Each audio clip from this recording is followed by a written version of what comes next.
Hi, it's Sean, the Fluency Awesomizer. This is Decoding Multi-Syllabic Words, episode 41. I've got 5 words I want to take a look at. Let's get started. I want you to read these words right out loud. All right, here we go. What's this one? This one.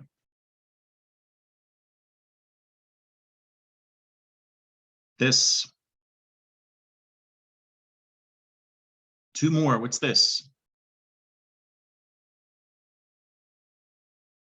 And. All right, if I'm moving quickly, that's on purpose. Were any of those tricky to read? If so, I want you to keep watching. I'm going to demonstrate some great decoding strategies you can use when you find yourself stuck on a big unfamiliar word, like the ones I just showed you. First, a reminder of the tortoise and the hare fable and the moral: slow and steady wins the race. Great advice when you are stuck on a big unfamiliar word like this one. You can think of these words as a race. There is a finish line.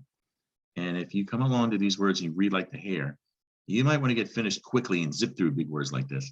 That's where mistakes can easily happen. But if you read like the tortoise, you take it slow and steady when trying to read these words, that patience is really going to help improve your reading. So keep that in mind. Let's take a look at those 5 words. Starting here.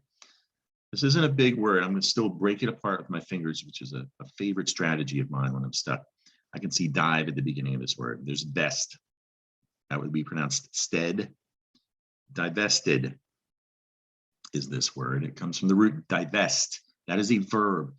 To make it past tense, we're going to put an ed on it. Sometimes you put an ed to make a past tense verb, and I've got divested. This word, really big word, and I'm going to use this to demonstrate that sometimes it's okay to start at the end of a word to make sense of it. Because I can see the word state towards the end, the finish line of this word, and that would be stated. Back in the beginning, there's dev, vast, stated, devastated is this word. It comes from the root devastate. That is a verb, and it already has an e at the end, so all we have to do is add a d. Right? There's a couple of rules about adding ed at the end. So we have devastated. All right, this word is even unfamiliar to me, but it is a word, and that's why we're here, to decode unfamiliar words. So we're going to start with est in the beginning. Stiv, that's bait, baited. You have estivated. It is a word. The root is estivate. It's a verb. It's got that e already, so we just have to add a d. We've got the past tense verb, estivated. 2 more. Starting with this one. Again, I'm going to demonstrate you can start at the end of a word sometimes, because this one's got the tion. You need to recognize that when you see it. It's hard to do. You might not be familiar with it. We're going to look at it in a second. Also tricky is this NCT consonant triplet. So let's focus on what we know. Dis, there's stin, that's stink with that C at the end. That's going to be a hard C. Stink, stinked, stinked. T-I-O-N, this is distinction. And the root word is distinct. That is an adjective. Put an I-O-N at the end. We've got the abstract noun, distinction. Let's look at this T-I-O-N for a second. It's French in origin, came from Latin before that. But T-I-O-N is French. We have a lot of French in our English language. It's pronounced in French, shun. We pronounce it shun. And you might spell it shun often when you're trying to spell a word that has that at the end. You got to know it when you see it. Distinction, T-I-O-N. It's pronounced shun, but it's not spelled that way.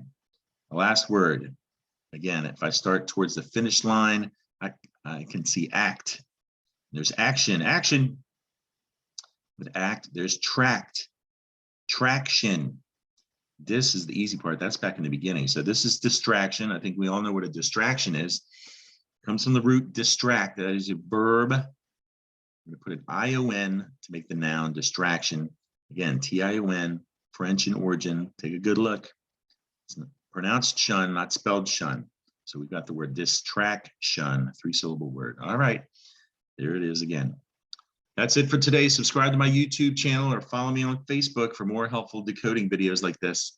My Facebook page and my photos is a great album full of reading challenges I've written to help you practice decoding the big words and to awesomize your fluency too. And to get there, if you haven't been, search the Fluency Awesomizer, YouTube or Facebook. Hope you enjoyed the video, found it helpful. Come back and see me soon. Bye.